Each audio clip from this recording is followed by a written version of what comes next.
हों, दंभी हों, निर्लज्ज हों, उनसे मित्रता करना उचित नहीं होता है। और इंद्र इसी स्वभाव का है, स्पष्ट वृत्तासुर कह रहे हैं।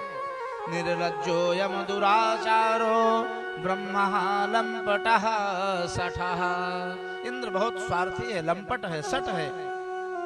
ब्रह्मा है मैंने ब्रह्मत्यारा है। ये हमारे ज्येष्ठ श्रेष्ठ भाई त्रिशिरा का वृत्ता विश्वरूप का इन्होंने वध किया है। वृत्तासुर ने ऐसा भी कहा है, किसी भी ऐसी स्थितियों में विश्वास नहीं करना चाहिए ऐसे अधम नीच व्यक्ति का। मुनियों ने कहा, हे वृत्तासुर आप ठीक कह रहे हो, परंतु जो व्यक्ति विश्वासघात करता है उसका दंड उसे अवश्य मिलेगा, आप चिंता मत करो। इंद्र यदि किसी भी प्रकार का छल करेंगे तो उसका दंड वे स्वयं ही पाएंगे। वृत्तासुर मुनियों की सामनीति के कारण, भगवती माया की, दुर्गा की माया के कारण मोहित हुए हैं और अंततो गत्वा ऋषियों के कहने पर देवराज इंद्र से मित्रता हो गई है। इस प्रकार से सज्जनों, कालांतर में देवराज इंद्र के अंदर तो कपट भरा ही था। सक्रोपी वध कामस्तु तदुपायान चिंतयत। मैत्री होगी ऋषियों की कृपा से, परंतु इंद्र अंदर अंदर कपट भरे हुए हैं और किस प्रकार से वृत्तासुर का वध किया जाए इस कुचाल को सोचता रहता है। अब एक बार की बात है कि त्वष्टा ऋषि के पास, अपने पिता के पास वृत्तासुर गया। जब उनको पता चला कि हमारे पुत्र वृत्तासुर ने देवराज इंद्र से मैत्री कर ली, तो ऋषि ने उन्हें सचेत किया है अपने पुत्र वृत्तासुर को, हे पुत्र वृत्तासुर, तुमने इंद्र से मैत्री करके उचित नहीं किया है, क्योंकि इंद्र बहुत छली स्वभाव का है, लंपट है, उस पर कभी विश्वास मत करना, भले ही तुमने मैत्री कर ली है। तस्मात् पुत्र न कर्तव्यो विश्वासस्तु कथंचन कृत पापस्य कालज्जा पुनः पुनः प्रकुर्वतः। जो व्यक्ति निर्लज्ज है, पापी स्वभाव का है, वह बात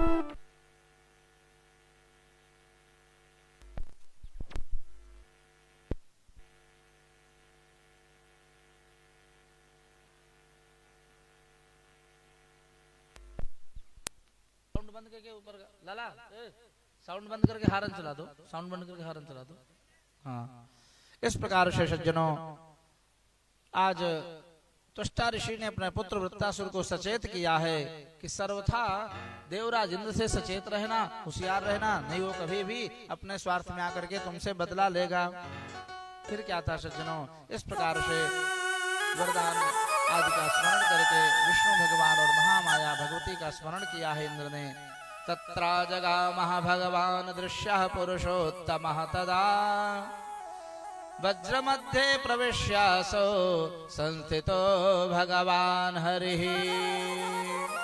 अब एक बार की बात है कि देवराज इंद्र वृत्तासुर को साथ में लेकर के इसकी मृत्यु अन्य किसी भी वस्तु से नहीं होगी, इसलिए देवराज इंद्र बड़े परेशान रहते थे। मारने की योजना तो चलती रहती थी, लेकिन किस प्रकार से मारें, क्योंकि इस संसार में ऐसा कोई वस्तु नहीं है जो सूखा या गीला ना हो, ये तो सूखा होगा अथवा गीला होगा, ऐसा कोई वस्तु है नहीं।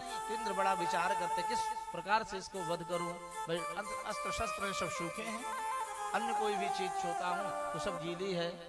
इस प्रकार से इंद्र बहुत चिंतातुर रहते थे। एक बार की बात है कि वृत्तासुर को मैत्री होने के कारण साथ में लेकर के समुद्र की तरफ विचरण कर रहे हैं देवराज इंद्र। उसी समय इसने भगवान महाविष्णु का स्मरण किया है, महादुर्गा माया का स्मरण किया है, और दुर्गा जी ने इसको देवराज इंद्र को बुद्धि दिया है सज्जनों। और देवराज इंद्र के बुद्धि में कुछ विचार आया और दृष्टि पड़ी है समुद्र के फेन में, समुद्र के फेन में दृष्टि पड़ी देवराज इंद्र की।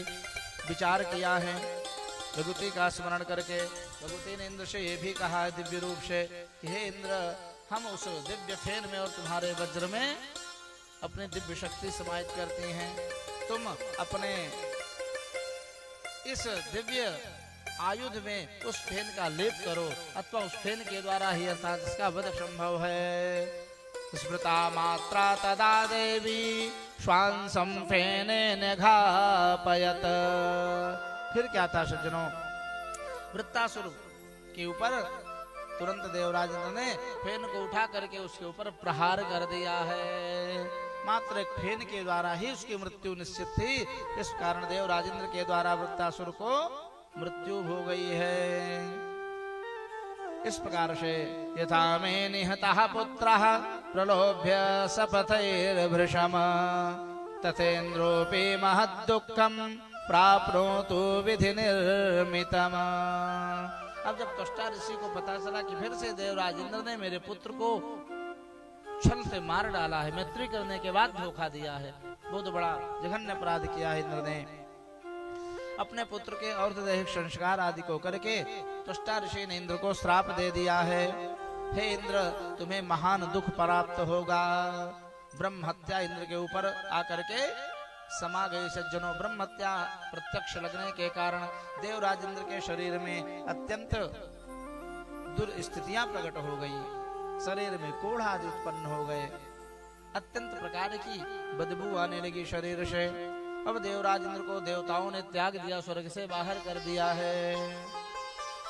जैसे आज के समय में, ध्यान देना आचार्य जी, जैसे आज के समय में जो पुरुष अपने जीवन में मेहनत कर करके, रात दिन मेहनत कर करके एक एक टका जोड़ जोड़ करके बड़े बड़े विशालकाय बंगला बनवाता है, कालांतर में जब बेटे बहू आते हैं उनका समय आता है, और जब जिसने इतना सुंदर बंगला बनवाया, सब दुकान व्यापार खड़ा किया, किशन जी, वो व्यक्ति जब बूढ़ा हो जाता है तो वही घर वाले सोचते हैं क्यों ना इनको हम अनाथालय में पहुंचा दें। अब इनकी मरघट की तरह जाने वाली स्थिति कौन सेवा करेगा। रात भर गर्म पानी मांगते हैं, बिस्तर पर ही पेशाब कर देते हैं, मल कर देते हैं, कौन इनकी सफाई करेगा। इसलिए घर के बच्चे बहुए सोचते हैं इनको अनाथालय में पहुंचाओ, अब ये किसी लायक नहीं रहे। वैसे ही देवराज इंद्र के शरीर में जब कोढ़ ब्रह्म हत्या का प्रभाव हुआ, दुर्गंधी आई, तो सब देवताओं ने देवराज इंद्र को स्वर्ग से बहिष्कृत कर दिया। जैसे आजकल बेटे लोग अपने बूढ़े पिता को बहिष्कृत कर देते हैं घर से, लेकिन ये दुष्ट पुत्र ही ऐसा करता है, सुपुत्र नहीं। सज्जनों, अपने माता पिता की सेवा करना पुत्र का परम कर्तव्य, परम धर्म है। और ये भारतवर्ष बड़े बड़े धर्मात्माओं की भूमि है। सज्जनों, यहाँ पर वो श्रवण जैसे पुत्रों ने अपने माता पिता की कैसे सेवा की, इसे पूरा जगत जानता है। इस प्रकार से सज्जनों, देवराज इंद्र को परित्याग कर दिया देवताओं ने।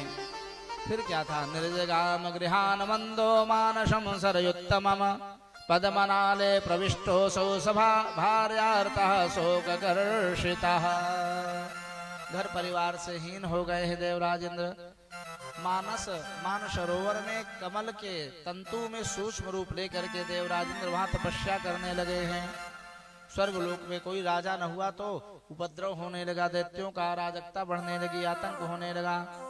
तो विचार्य नाहुषम शक्रुः शक्रम सर्वे दिवौकशः संप्राप्य नाहुषो राजा धर्मिष्ठोऽपि रजो बलात्। देवताओं ने विचार किया कि इस समय पृथ्वी लोक में चंद्रवंशी एक राजा थे उस समय, बड़े प्रतापी, जिनका नाम है राजा नहुष। नहुष नाम के राजा पृथ्वी पर एक छत्र शासन करते थे, तो क्यों ना नहुष को स्वर्ग का भी पद दे दिया जाए। देवता बुला करके नहुष को लेकर के स्वर्ग लोक में गए हैं, और इस प्रकार से स्वर्ग के अनेकानेक प्रकार के भोग को भोगने लगे हैं। कालांतर में शची का दर्शन पाया है नहुष ने, तो शची को देख करके नहुष मोहित हो गए हैं और विचार करने लगे कि मैं इसमें देवराज इंद्र के रूप में हूँ, तो ये इंद्राणी मेरी पत्नी हो गई ना, तो ये हमारे साथ भोग करे, मेरे साथ विलास करे। अहम इंद्रोह देवानां लोकानां च तथेश्वरः आगच्छतु शची मह्यम क्षिप्तमद्य निवेशनम्। है देवताओं, जाकर के शची से कहो कि वह हमारे साथ हमारे सिंहासन में विराजमान हो और हमारे महल में हमारे साथ विहार करे। नहुष के मन में शची के प्रति कुभावना आई है। अब शची ने जब ऐसा सुना देवताओं के द्वारा, तो अत्यंत भयभीत हो गई, अपने सदगुरुदेव बृहस्पति भगवान के पास पहुंची हैं, त्राही करती हैं, हे प्रभु, हे गुरुदेव, आप मेरे पतित्व की, सतित्व की रक्षा करिए। भगवान बृहस्पति ने कहा, हे देवी, तुम चिंता मत करो, कोई न कोई उपाय के द्वारा इसका विनाश होगा, पतन होगा। न भेतव्यम त्वया देवी नहुषात् पापमोहितात् न त्वां दास्याम्यहं वतसे त्यक्त्वा धर्मं सनातनम्। हे पुत्री, तुम चिंता मत करो, तुम हमारे शरण में आई हो। मैं कोई उपाय सोचता हूँ, क्योंकि स्त्री को कभी भी अपने पति को छोड़ करके पराये पति के लिए नहीं तत्पर होना चाहिए। यही सनातन धर्म है, अतः तुम यहीं पर निवास करो। व्यास जी कहते हैं, जन्मेजय, जब नहुष को पता पड़ा कि बृहस्पति रक्षा कर रहे हैं, तब